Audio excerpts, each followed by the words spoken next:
Olá, eu sou a Gabi Xavier e bem-vindos à Sala do Tempo, e neste vídeo vou dar a minha opinião sincera sobre os 2 primeiros episódios de The Rings of Power, a série do universo de O Senhor dos Anéis, como uma pessoa que, já abrindo pra vocês, sou fã de Tolkien há mais de 20 anos, e isso não significa que eu sei ou posso falar mais sobre a série do que qualquer um, porque também já deixo a minha opinião de que a série é feita pra qualquer um. Você não precisa ser especialista, mas é bom eu contextualizar de que sou dessa geração que conheceu primeiro com o filme A Sociedade do Anel, e aí criança ainda peguei O Hobbit, a trilogia, e daí pra frente Silmarillion, Contos Inacabados e tudo que vai saindo, como qualquer pessoa que se apaixona pelo universo da Terra-média. Só uma ressalva, a gente comenta aqui também House of the Dragon, ou Casa do Dragão, todas as semanas, eu e André juntos, porém essa semana a gente não conseguiu comentar episódio 2, então a gente volta na semana que vem, direto com o 3, beleza? Então não desistam da gente. Dito isso, eu tava numa expectativa muito grande, desde que foi anunciada que teria essa série, o que vai ser adaptado. O primeiro pensamento que todos os fãs têm, eu acredito, que tiveram, era: será que finalmente teremos uma adaptação do Silmarillion, da criação de Arda ou do mundo, da Primeira Era? E não, eles não têm o direito sequer de um livro em si. O que foi dito é que eles têm o direito de adaptação dos apêndices, que são, digamos que, pequenos relatos, histórias, materiais adicionais que tem ao fim de cada um dos livros da trilogia. E tem também o apêndice B, que parece ser o material que mais será trabalhado, se a gente puder nomear algum, para adaptação de Anéis de Poder, porque fala da ascensão e queda do reino de Númenor, que parece que será tratado nesta série do Prime Video. Mas o detalhe importante é que, como a gente já viu nesses 2 primeiros episódios, há personagens originais, há mudanças ou alguns diriam descaracterização de personagens, porque não só é uma adaptação, e mesmo nos filmes que eu amo do Peter Jackson tiveram cortes, mudanças, a própria Arwen ganhou uma repaginada e uma força guerreira muito maior para ter um destaque, mas também porque eles estão preenchendo lacunas. Muitas coisas da obra do Tolkien, elas não estão ditas cronologicamente recheadas com informações, como é a questão toda da Sociedade do Anel da Terceira Era ou o Hobbit. São histórias fragmentadas que você encontra diluídas em Contos Inacabados, Filhos de Húrin, e tudo isso da mesma Segunda Era, por exemplo, fora os apêndices. E é por isso que os showrunners também já deixaram claro que eles partiram da inspiração das adaptações que já existiam e foram aos poucos tomando uma liberdade, não de modificar o material, pelo que eu entendi, por si só, mas de criar algo novo. Mas sendo sincera, a primeira vez que eu vi o primeiro trailer, eu não gostei. Não é que eu não gostei. O primeiro trailer que saiu, talvez pela trilha escolhida, talvez pelas cenas, não sei, não me passou a sensação de Terra-média. Eu entendo que eles não têm a obrigação de seguir o que foi feito pelo Peter Jackson, mas, com críticas ou não dos fãs mais ferrenhos na época, esses filmes e depois o Hobbit criaram um imaginário sim da Terra-média. Então, sejam outros cenários, outra era, outros personagens, espera-se que não fuja tanto desse imaginário tão popular. E nos trailers eu não vi aquilo. Nos trailers eu não enxergava nem o que foram nos filmes, nem nos livros. Me parecia uma série de fantasia genérica qualquer. E isso me desanimou pra caramba, a tal ponto que eu não acompanhei mais nada. E a minha primeira surpresa positiva, já falando pra vocês nessas 2 horas, é que eu me senti na Terra-média. Um grande ponto que com certeza contribuiu para isso foi que o mesmo compositor da trilha sonora, que é magnífica, da trilogia do Peter Jackson, ele também tá trabalhando em Anéis do Poder. Então não são as mesmas músicas, mas se a gente entra, por exemplo, na série em Khazad-dûm, a gente tem o mesmo estilo de música, de trilha sonora, a mesma tensão, as mesmas notas, a mesma sensação e ambiência. E isso faz muita diferença. Não teve nada muito marcante ainda em relação à trilha para mim, mas a ambientação sonora, que é algo que eu sou muito sensível, importa pra caramba pra mim nessas séries e coisas audiovisuais no geral, isso foi pra mim uma grande surpresa. Fiquei super feliz, me senti no mesmo universo. E aí, colaborou pra caramba, porque, óbvio, uma produção bilionária, a gente esperava já que os efeitos, que as produções em relação à computação gráfica fossem incríveis. E não só estão incríveis, e isso acredito que seja inegável, mas também estão muito coerentes com a construção do imaginário, não só do que a gente já conhecia nas outras adaptações, mas em relação aos livros. Eles não podiam, pelo visto, por direitos e por escolha também, provavelmente, contar com precisão essa transição da criação de Arda, do mundo, e do fim da Primeira Era para o começo dessa Segunda Era que a gente tá tratando, mas o comecinho mostra um pouquinho de Valinor, mostra um pouquinho daquilo que a gente nunca viu nos filmes, e só isso encheu meu coração de fã pra caramba. E aí que comecei a perceber uma coisa enquanto eu assistia, que na verdade, diferente do que eu tinha pensado, essa série pra mim serviu como um grande fanservice até então. Pra eu ver personagens caracterizados muito parecidos com o que eu imaginava, cenários que eram muito semelhantes ao que eu também tinha já na minha mente. Talvez eu ter ido com uma expectativa negativa pra caramba tenha ajudado pra surpresa positiva ser maior, porém não é tudo 100% perfeito pra mim, mas eu já explico por quê. Quando eles falaram que eles iam lançar 2 episódios e não um, eu na hora já pensei que acho que esse primeiro episódio, ele não entrega tanta coisa em relação a entretenimento. E eu sei que Tolkien tem uma leitura, uma escrita que é mais contemplativa, não é um grande ápice, eu não concordo, eu não sou a favor de ficar comparando House of the Dragon ou Game of Thrones com Tolkien, são coisas diferentes, apesar de uma ter claramente inspirado outra, mas eu acho que uma série, qualquer coisa episódica, ela tem por referência, por construção de roteiro e por objetivo, conquistar o espectador toda vez, toda semana. Porque toda semana é uma nova chance de você conquistar aquela pessoa para voltar na semana que vem, e toda semana é uma chance desse espectador desistir e não voltar mais. Então todo episódio tem que valer a pena para a pessoa continuar. E o primeiro episódio, ele é muito de apresentação. Lindíssimo. Como fanservice, eu como fã, incrivelmente me senti contemplada, feliz e fiquei muito assim babando e querendo continuar.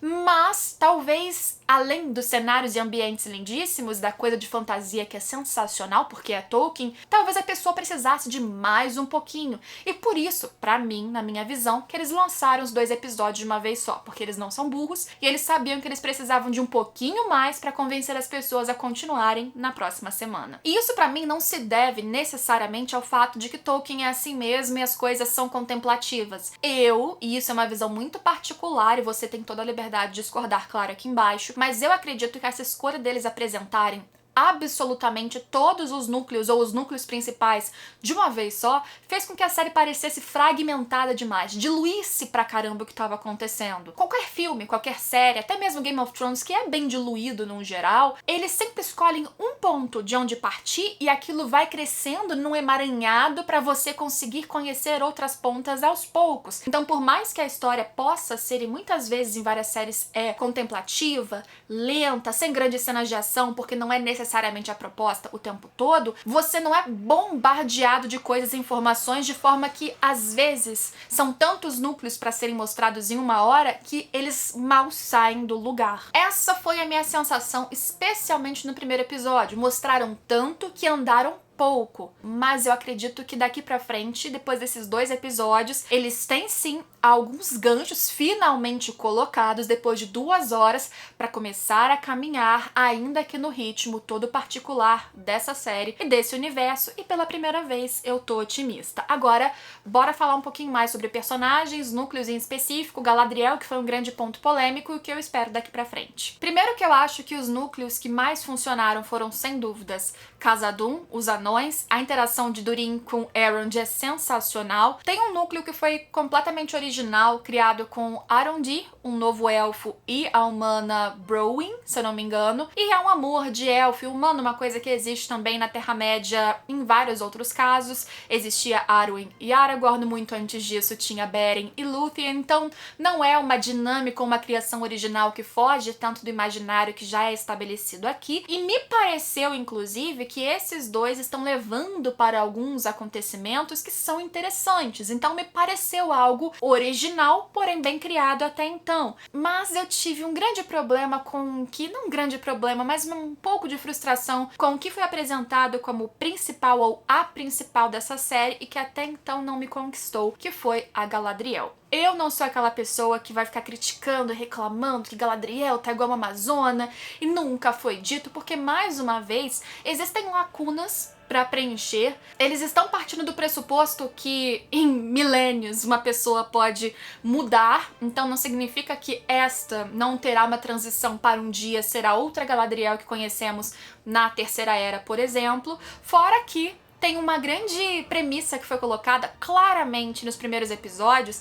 que é o diálogo dela com o irmão, que eu acredito que seja o Finrod, que é do livro, que aqui a gente já viu que ele não teve a morte muito bem explicada, ele morreu de fato durante toda a questão do Morgoth na Primeira Era, mas aqui, de novo, adaptações e questões que foram feitas, ele morreu de maneira diferente, e ele tem uma fala com a sua irmã, em que ela pergunta sobre a luz, a questão de olhar para o céu ou para o reflexo dele nas profundezas da água e como você diferencia. E o que o irmão diz pra ela, e isso é revelado, se eu não me engano, no segundo episódio, é que às vezes para você conseguir diferenciar a verdadeira luz desta falsa luz reflexo dela, é você tocar a escuridão, é você conhecer, digamos que o caminho errado para você conseguir compreender e escolher depois o bem. Então eu acho que toda essa jornada que eles estão criando para Galadriel, originalmente sim, nessa série, é mostrar o quanto ela precisou passar por tudo isso, problemas e erros e frustrações e, nesse caso, pegar espada e batalhar, para depois ser a pessoa mais iluminada, centrada, sábia que a gente conhece muitos anos depois. Eu acho que essa é a ideia. Porém, o problema pra mim não foi esse. Eu não achei ruim ter Galadriel pegando espada, eu não achei ruim mudanças em relação a essa transição da Primeira pra Segunda Era. Pra mim, o problema foi que ela não teve, até agora, pra mim, carisma. Só que isso não é uma visão geral. Eu perguntei isso no Instagram da Sala do Tempo, que você pode seguir lá, @a Sala do Tempo, e metade, ou um pouco menos da metade das pessoas discordaram de mim. Ou seja, essa minha percepção com a Galadriel, apesar de eu ter ouvido outras pessoas falando que foi o núcleo mais sem graça, que foi o núcleo mais chatinho, foi o que era mais arrastado, essa percepção existiu, eu sei que não foi só minha, mas tiveram pessoas que gostaram. Ela tem um quê nessa construção da série que me lembra um pouco da Elwyn, mas não chega lá. Me faltou um pouquinho de carisma, até porque ela carrega esse amargor que eu não consegui sentir empatia, eu não consegui sentir um vínculo pra torcer ou pra, enfim, gostar do núcleo dela até então. Porém, no segundo episódio, em especial, ela interage com um personagem que é original, que foi criado pelo visto para a própria série, que é o tal Halbrand, e essa interação dos dois pode ser que leve para algo mais interessante. Quando que ela vai casar? Quando que vai... Não sei, gente, tem muito tempo para eles trabalharem tudo e chegar na Lady de Lórien que você conhece, mas essa não é a questão para mim. O ponto é que o núcleo dela e o que tá acontecendo, pra mim, é a parte mais chata. Mas tem outra parte, tem outro núcleo, que aí sim tem um grande mistério, uma coisa que também pode ser uma grande modificação, mas me conquistou e eu achei que não ia me conquistar. O que algumas pessoas chamavam de Froda, que é a Nori, a menina que faz parte dos Pés Peludos, eu acho que é como ficou a tradução em português, os antepassados dos hobbits, que só foram citados, assim, brevemente, que existiram antepassados, uma coisa assim, que eles estão claramente trabalhando, reimaginando como seriam. Eu acho que ficou muito bem construidinho, fofo, eles são migratórios, o que é bem diferente do que a gente vê dos hobbits acomodados com o seu lugar. Ao mesmo tempo, eles são muito padronizados e acostumados também, já tem esse diálogo ali de nosso papel é esse aqui, estritamente isso, e não sair em aventuras. A Nori,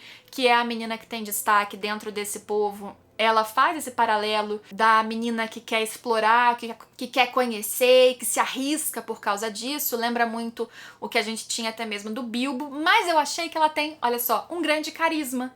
Ela me conquistou, o olho dela brilha, e essa busca dela de querer conhecer acaba sendo também o nosso interesse através da série, especialmente porque ela interage com um ser peladão que depois vira um super mendigo que caiu do céu. E quem é este? Porque ele veste um trapo cinza, porque ele tem barba, porque ele veio do céu, a gente fica achando que ele é o Gandalf. Por linha temporal, pelo que foi dito, escrito, que tá lá no papel, não poderia ser, porque em tese ele foi enviado pelos Valar, que digamos que são os anjos, criaturas superiores nesse imaginário de toda Ea da existência que a gente acompanha em Tolkien, só na Terceira Era, ou seja, no drama lá do Um Anel, já na história toda que a gente conheceu nas outras adaptações. Porém, pode ser que eles estejam criando uma situação em que ele veio antes, em que ele inclusive conheceu os antepassados dos hobbits. Quando foi isso? Será que não foi muito anterior à Terceira Era? Será que não foi dito que ele foi enviado antes, mas ele foi? Então eles podem estar criando essa dinâmica nova e esse conhecimento para como Gandalf se apaixonou pelas criaturinhas de pés peludos e viciadas numa erva, ou pode ser que seja outro semelhante a ele.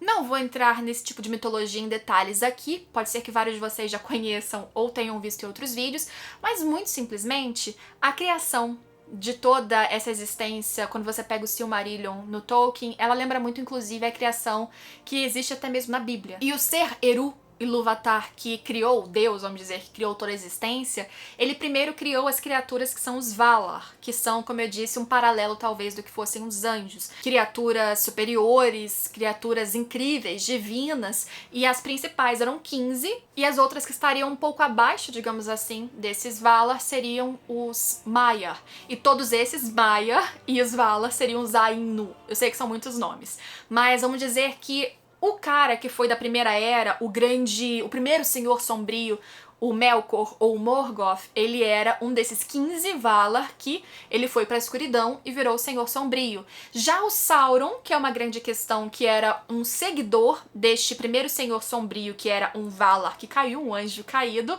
ele era um Maiar. Então ele já era um ser poderoso e por isso que você entende que ele já existia na Primeira Era e continua existindo pelo visto agora. Quer dizer, é óbvio que ele existe porque a gente sabe que depois ele participa da criação do Um e tudo mais. E o Gandalf e os magos, eles também são Maiar. Então existem essas outras criaturas poderosas que eventualmente são enviadas pelos Valar, que estão lá em Valinor, que foi mostrado, né, as Terras Imortais, que estão no oeste, que é pra onde a gente vê no final de Senhor dos Anéis, que inclusive o barco que tá o Gandalf, que tá o Bilbo, que tá o Frodo, eles vão para lá, as Terras Imortais, e eventualmente essas criaturas Valar enviam os Maiar, como o próprio Gandalf, para ajudar em alguma coisa. Isso porque depois do drama todo da Primeira Era, que mostrou na série que a Terra-média ficou toda cagada, destruída, os Valar, esses seres superiores, prometeram nunca mais interferir diretamente, ou seja, eles mesmos irem e colocar ordem na coisa toda. Por isso que esses emissários acabam sendo enviados aqui e ali. Será que este é um outro Maiar qualquer?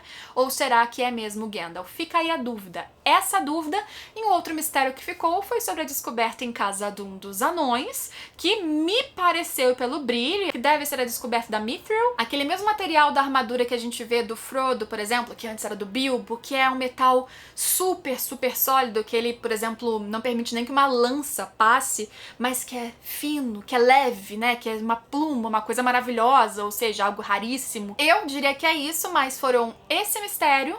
É claro que as forças das trevas começando a se alastrar pela Terra-média novamente, a Galadriel se misturando com o náufrago no meio do mar e também linkada a essa busca dela pelo Sauron, e a presença, é claro, do homem que veio do céu pelado. Esses são os principais mistérios pra gente acompanhar nessa criação dos Anéis do Poder da Segunda Era, que eu acho que pra algumas pessoas, novamente, começou um pouquinho morno sim, mas começou bonito. Começou muito melhor do que eu esperava e eu não imaginava que eu ia vir aqui elogiar qualquer coisa, e aqui estou eu elogiando, com algumas ressalvas. Fui muito esperançosa e feliz pelo que eu, fã de Tolkien, como vários de vocês, estamos vendo finalmente depois de tantos anos. Mas se você não gostou, respeite sua opinião e quero saber ela aqui embaixo também. E se você quiser saber mais comentários também toda semana, me falem que eu volto aí com materiais novos e espero vocês nesses vídeos. Tchau!